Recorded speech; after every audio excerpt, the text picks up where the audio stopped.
জন্ম এবং মৃত্যু। একটি হলো জীবনের সূত্রপাত, আরেকটি জীবনের সমাপ্তি।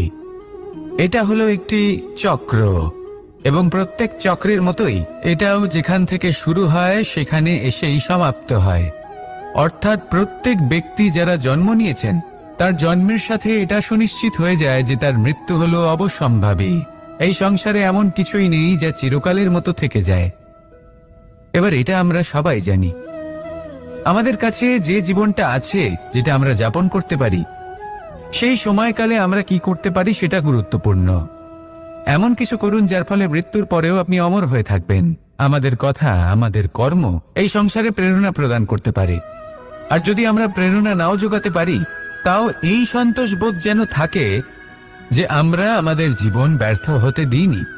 এই জীবন যাপন করার ইচ্ছেতেই আমরা সময় ব্যর্থ করে দিই।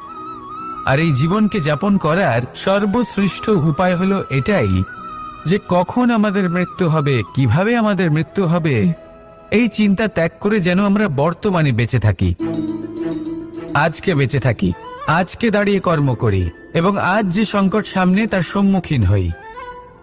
ভবিষ্যতের পথ নিজে থেকেই উন্মুক্ত হবে। আপনার জীবনে অনেক বড় বড় বিপদরূপী পাথর আসবে। সেই পাথরগুলিকে এতটাই দুর্বল করে দিন যাতে সেই পথ আপনি অগ্রসর হওয়ার পরেই আপনার পেছন পেছন যে সেই পথ দিয়ে আসবেন তিনিও যেন সহজেই পাথর চূর্ণ করে সামনে অগ্রসর হতে পারেন। মনে রাখবেন, আপনার প্রচেষ্টারও একটা মাহাত্ম্য আছে। যদি আপনি কোনো কেল্লার শিখরে পতাকা উত্তোলন নাও করতে পারেন, তাহলেও আপনার প্রচেষ্টার যে মাহাত্ম্য তা কখনো কমে যাবে না। সেই জন্য প্রচেষ্টা করতে থাকুন আর আমার সাথে ভালোবেসে বলুন, রাধা রাধা। শব্দ শব্দ আসলে কি? শুধুই কয়েকটি অক্ষরের সমষ্টি,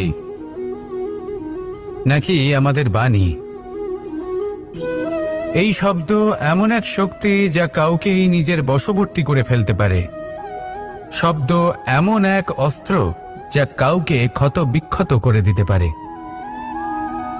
এই শব্দ হলো একটি নাদ স্বরূপ যা কোনো ঘুমন্ত ব্যক্তিকেও জাগিয়ে তুলতে পারে এবং নিজের লক্ষ্যের দিকে অগ্রসর করতে পারে। শব্দে এত শক্তি আছে যে কারোর মনে এতটা আঘাত দিতে পারে যে সে হয়তো জীবনে আর কখনো এগোতেই পারল না। তাহলে এই শব্দের প্রয়োগ খুব ভেবে চিন্তে করবেন। এবং এই শব্দের মতোই হলো নীরবতা। অনেক সময় এই নীরবতা আমাদের সহায়ক হয়ে ওঠে। অনেক সময় এটা আমাদের অনুশোচনাকে অনেক বেশি বাড়িয়ে তুলতে পারে। ভীষ্ম পিতামহ, অঙ্গরাজ কর্ণ যখন দ্রৌপদীর বস্ত্রহরণ হচ্ছিল তখন এনারা নীরব ছিলেন। দুর্যোধনের বিরোধিতা করেননি, ওকে বাধা দেননি। আর তারপর কি হলো সেটা আপনারা সকলে জানেন। দেখতে গেলে নীরবতা চুপ করে থাকা, কিন্তু যদি কোনো দুষ্টের সামনে চুপ করে থাকেন, যদি তার বিরোধিতা না করতে পারেন, তাহলে এই নীরবতাই অনেক বড় পাপের আকার ধারণ করে। মনে রাখবেন আর আমার সাথে ভালোবেসে বলবেন, রাধা রাধা। এই সংসারে এমন কোন আবেগ আছে যা সবসময় কটু বলে মনে হয়, কিন্তু সবার শেষে এটি সব থেকে বেশি মধুর উপলব্ধি প্রদান করে, সব থেকে বেশি মধুর অনুভূতি প্রদান করে। উত্তর পেলেন? পেলেন না? আপনাকে একটা উদাহরণ দিই। যখন মাতা সীতাকে অপহরণ করা হয়েছিল তখন শ্রীরাম অপেক্ষা করেছিলেন 4 মাস পর্যন্ত। উনি খুঁজতে চেয়েছিলেন, কিন্তু উনি ওনার খোঁজ বন্ধ রেখেছিলেন। কল্পনা করে দেখুন ওনার কতটা যন্ত্রণা হয়েছিল। উনি শুধু অপেক্ষা করছিলেন, কারণ তখন বর্ষা ছিল। অনেক দিন পর্যন্ত সূর্যের আলো দেখা যায়নি। উনি জানতেন এরকম সময় বানর সেনার পক্ষে বনের মধ্যে পথ খোঁজা খুবই কঠিন কাজ হবে। সাগর পার করা অত্যন্ত কঠিন হয়ে দাঁড়াবে। তারা হয়তো বনের মধ্যে পথ হারিয়ে ফেলবে। উনি অপেক্ষা করলেন, আর এই অপেক্ষার ফল হিসেবে উনি কি লাভ করলেন? সাগরে সেতু নির্মাণ করলেন এবং মাতা সীতাকে সসম্মানে আবার ফিরিয়ে আনলেন। যদি শ্রীরাম অপেক্ষা না করতেন তাহলে হয়তো এই সব কিছু কখনোই সম্ভব হতো না। এটাই হলো শক্তি ধৈর্যের। এটাই হলো আমাদের কাছে শিক্ষা। এই ধৈর্যই প্রত্যেকবার আমাদের অত্যন্ত কঠিন বলে মনে হয়।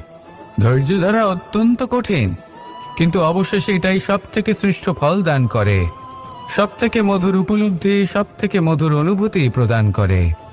তাই ধৈর্য ধরে থাকুন, সব কিছু শুভ হবে। আর তখন এই মন প্রফুল্ল হয়ে বলবে, রাধা রাধা। কখনো কখনো আমরা খুব ব্যথিত হয়ে পড়ি। আমরা নিজেদের পরিবারের জন্য এত কিছু করি, আর তারা আমাদের দেখলেই ভয়ভীত হয়ে পড়ে, আমাদের দেখলে বিরক্ত হয়। কখনো নিজেদের সন্তানকে বিকাশের পথে অগ্রসর করার জন্য আমরা তাদের উপর একটু জোর দিই যাতে তারা পরিশ্রম করে, কিন্তু সেই সন্তান আমাদের উপর বিরক্ত হয়ে পড়ে। কখনো সন্তানকে সঠিক শিক্ষা দেওয়ার জন্য আমরা তাদের কিছু সীমা নির্ধারিত করি, তখন সেই সন্তানের চোখে নিজেদের জন্য আমরা ঘৃণা দেখতে পাই। মানুষ কেন ব্যথিত হবেন না? দেখুন, যখন সূচের দ্বারা আপনি বস্ত্র সেলাই করেন, তখন সূচের আঘাত সেই বস্তুকে সহ্য করতে হয়, কিন্তু তাতে সেই সূচ বা আপনার উদ্দেশ্যে কোনো প্রভাব পড়া উচিত নয়, কারণ আপনি তো আপনার কর্ম করছেন, আর তাও পূর্ণ নিষ্ঠা ভরে, এবং অবশেষে আপনার উদ্দেশ্য শুভ প্রমাণিত হবে। তাই কেউ বিরক্ত হচ্ছে বলে বা কারোর চোখে নিজের প্রতি ঘৃণা দেখার ভয় কখনো পিছিয়ে যাবেন না। কষ্ট না করে বিকাশ সম্ভব নয়। কর্ম করতে থাকুন, সব কিছু শুভ হবে। আসুন আমার সাথে ভালোবেসে বলুন, রাধা রাধা। পুরুষার্থ। শাস্ত্রে 4 ধরনের পুরুষার্থের কথা বলা হয়েছে। প্রথম হলো ধর্ম। আপনি কি জানেন এই ধর্ম আসলে কি? আপনার কি মনে হয় ধর্ম আসলে কি? কোনো বিশেষ ঈশ্বরকে মানাই কি ধর্ম বলা হয়? নাকি কোনো বিশেষ রীতি পালন করাই হলো ধর্ম? নাকি কোনো বিশেষ সাহিত্যকে সর্বশ্রেষ্ঠ মনে করাই হলো ধর্ম? না, ধর্ম হলো সেটা যাকে ধারণ করা যেতে পারে, আর ধারণ শুধু সেটাই করা যায় যা পবিত্র। পবিত্র শুধু তাকেই বলা হয় যা নিঃস্বার্থ, যার মধ্যে শাসন করার কোনো ইচ্ছে নেই, যা সরলভাবেই প্রবাহমান, জল এবং বায়ুর মতো। যখন কোনো ব্যক্তি ধর্মকে ধারণ করেন এবং সেই ধর্ম সেই ব্যক্তিকে রক্ষা করে, তখন তাকে ধর্ম বলা হয়। ধর্ম যা রক্ষা করে অহংকার থেকে, খারাপ চিন্তার হাত থেকে। সেই জন্য পুরুষার্থ গড়ে তোলার আগে, ধর্ম পালন করার আগে ধর্মের প্রকৃত অর্থ কি সেটা বুঝে নিন। এটা জেনে রাখুন যে সমস্ত ধর্মের আধার, সমস্ত ধর্মের ভিত শুধুমাত্র ভালোবাসা। আসুন আর এই ভালোবাসার সাথেই বলুন, রাধা রাধা। এই সংসারের সব থেকে গুরুত্বপূর্ণ তত্ত্ব কোনটা? প্রথম হলো সময়। জন্ম থেকে মৃত্যু পর্যন্ত এই যে সময়, এটাই তো হলো জীবন।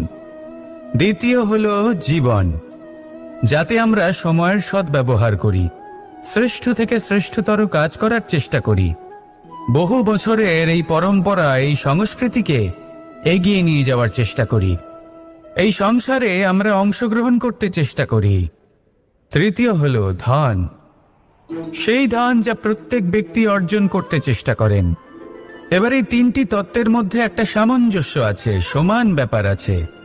সে ধনই হোক বা সময় হোক বা হোক জীবন।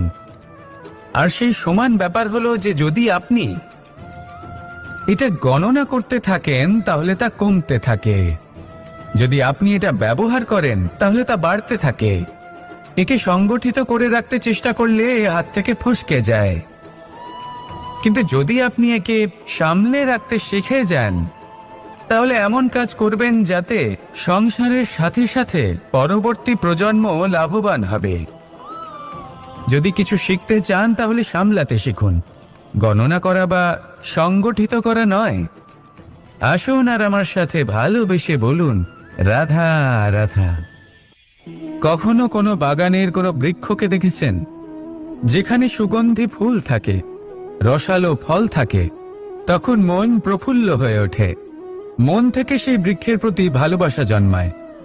কিন্তু যিনি বাগানের মালিক, শুধুমাত্র তিনিই জানেন যে কিভাবে এই বৃক্ষকে আগলে রাখতে হয়, কিভাবে তার পরিচর্যা করলে এতে সুন্দর সুগন্ধি ফুল হবে, রসালো ফল হবে। কখনো কখনো প্রয়োজনের থেকে বেশি রোদ পেলে এই বৃক্ষগুলি শুকিয়ে যায়, প্রয়োজনের থেকে কম রোদ পেলেও এই বৃক্ষ কিন্তু শুকিয়ে যায়। প্রয়োজনের থেকে কম জল যদি পায়, এই বৃক্ষ শুকিয়ে যেতে পারে। প্রয়োজনের থেকে অতিরিক্ত জল যদি পায়, তখনও এই বৃক্ষের শিকড়গুলি নষ্ট হয়ে যেতে পারে। এবার এটাই কিন্তু আমাদের সংসারের সাথেও হয়। আমাদের সংসারের সকল প্রতিভাশালী ব্যক্তি, যেমন লেখক, বিচারক, প্রবক্তা, যোদ্ধা, এদের সবার ক্ষেত্রে এই কথাটাই প্রযোজ্য। যদি বেশি প্রশংসা করা হয়, তাহলেও এরা হারিয়ে যাবেন। প্রয়োজনের থেকে বেশি যদি নিন্দা করা হয়, তখনও তারা নত হয়ে পড়বেন। তাহলে আপনি এদের রক্ষা করুন এবং নিজেদেরও। মনে রাখবেন একটা কথা, জেনে রাখুন কখন কোন নিন্দায় আপনি লজ্জিত হবেন না, আর কখন কোন প্রশংসার দ্বারা নিজের মধ্যে অহংবোধ জাগ্রত করবেন না।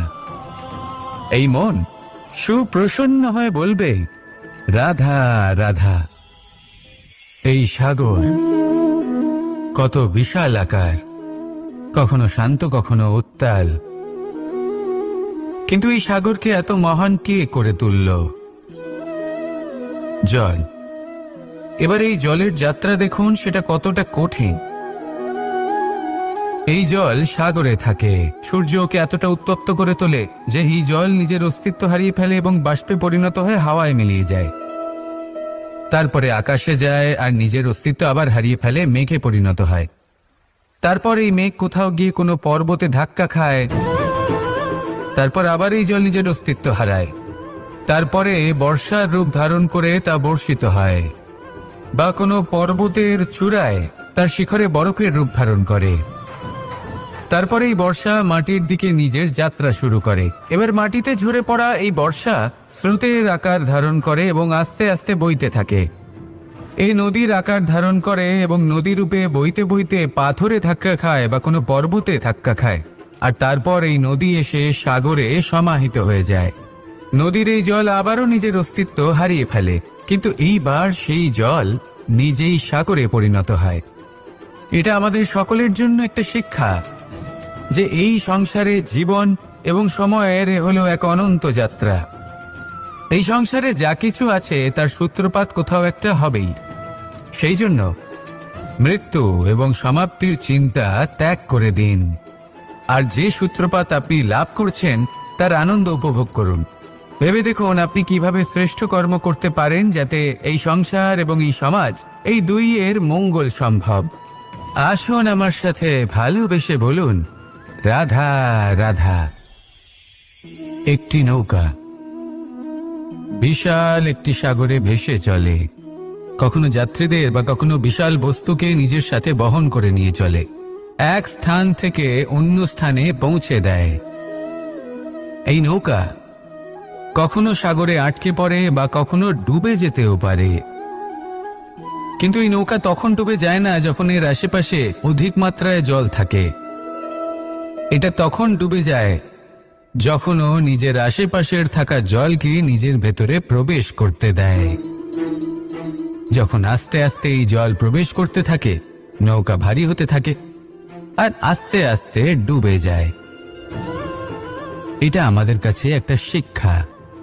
হতেই পারে আমাদের এই সংসারে, আমাদের জীবনে আশেপাশে অনেক বেশি মাত্রায় নেতিবাচক শক্তি থাকবে, ঈর্ষা থাকবে, বিদ্বেষ, ঘৃণা বা ভয় থাকবে, কিন্তু মনের এই নৌকা শুধু তখনই ডুববে যখন আপনি এই নেতিবাচক শক্তিকে নিজের ভেতরে প্রবেশ করতে দেবেন। মনে রাখবেন, এই নেতিবাচক শক্তিকে কখনো নিজের মনে প্রবেশ করতে দেবেন না। প্রবেশ করলেও তাহলে যেন সে সেখানে কোনো স্থান না পায়।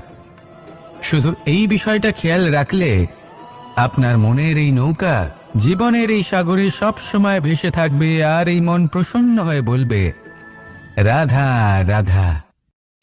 এই শুকনো পাতাটিকে দেখুন, নিষ্প্রাণ হয়ে পড়েছে। কোনো একটা সময় এই পাতাটি একটা গাছের ডালে ছিল। সেই গাছ ওর লালন পালন করত। যখন যখন বাতাস বইত, এই পাতায় কম্পন দেখা দিত, মনকে প্রফুল্ল করে তুলত। কোনো একদিন এই পাতা গাছের ডাল থেকে ঝরে পড়ে গেল।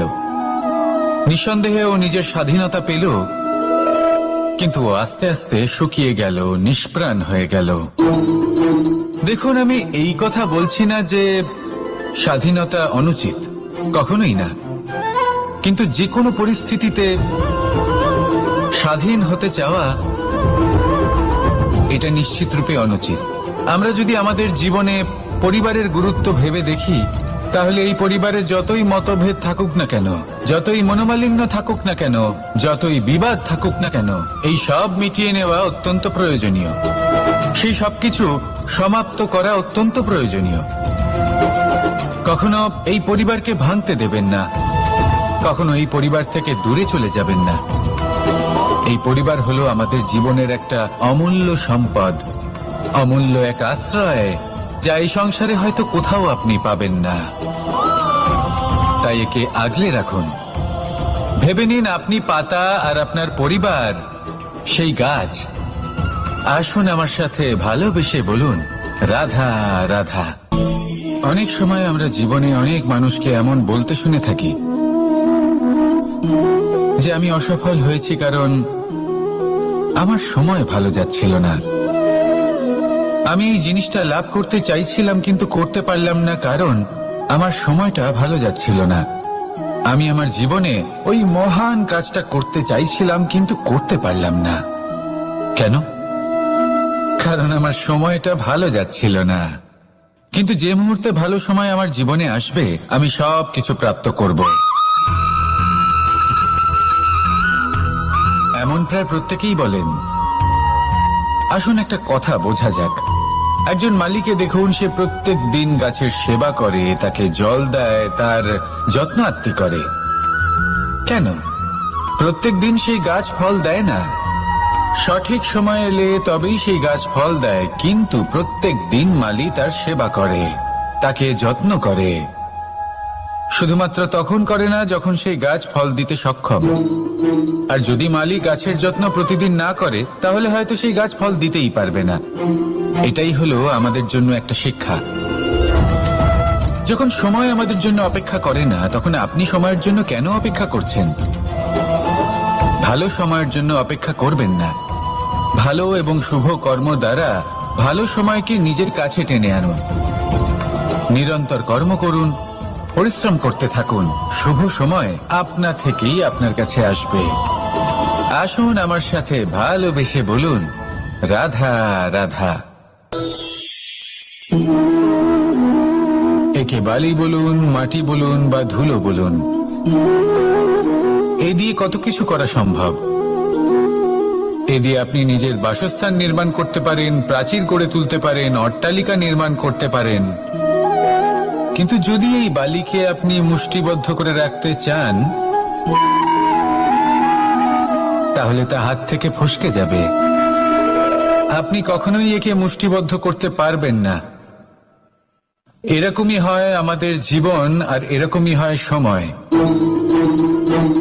এই মুষ্টিবদ্ধ করা বালির মতো। সময়কে আমরা বাধা দিতে পারবো না, আটকেও রাখতে পারবো না। এ হলো প্রবাহমান। জন্ম থেকে মৃত্যু পর্যন্ত এই যে সময়, তা খুবই সীমিত। আর এই সময় আমরা যেটাই করি তার দ্বারাই আমাদের মূল্য নির্ধারিত হয়। আর এই সংসার থেকে চলে যাওয়ার পরেও এই সংসার এই সব কর্মের জন্যই আমাদের মনে রাখে। তাই যদি আপনি এটা ভাবেন যে আজ যে কর্ম করার ছিল আমি না হয় কাল করে নেব, কাল আমার লক্ষ্যে পৌঁছানোর কথা ছিল আমি পরশু পৌঁছবো, না, এই সময় খুব মূল্যবান, একে নষ্ট করবেন না। এই সময়কে সদ্ব্যবহার করুন, মহান হবার পথে অগ্রসর হন। একে যদি মুষ্টিবদ্ধ করে রাখার চেষ্টা করেন, এই সময় থেমে থাকবে না। আসুন আমার সাথে ভালোবেসে বলুন, রাধা রাধা। আমাদের জীবনে অনেক ধরনের ব্যক্তি এসে থাকেন। কেউ কেউ আমাদের সাথে থেকে যান, কেউ আমাদের থেকে দূরে চলে যান। কেউ ভালো মানুষ হন, কেউ খারাপ মানুষ, কিন্তু আমরা সবসময় সেই সময়টাকে নিয়ে দুঃখ প্রকাশ করি যখন আমাদের জীবনে কোনো খারাপ ব্যক্তি প্রবেশ করেন। তারা আমাদের খারাপ অনুভূতি দেন, দুঃখ দেন, কষ্ট দেন। আমরা সবাই তাকে ভালো মন্দ কথা বলি।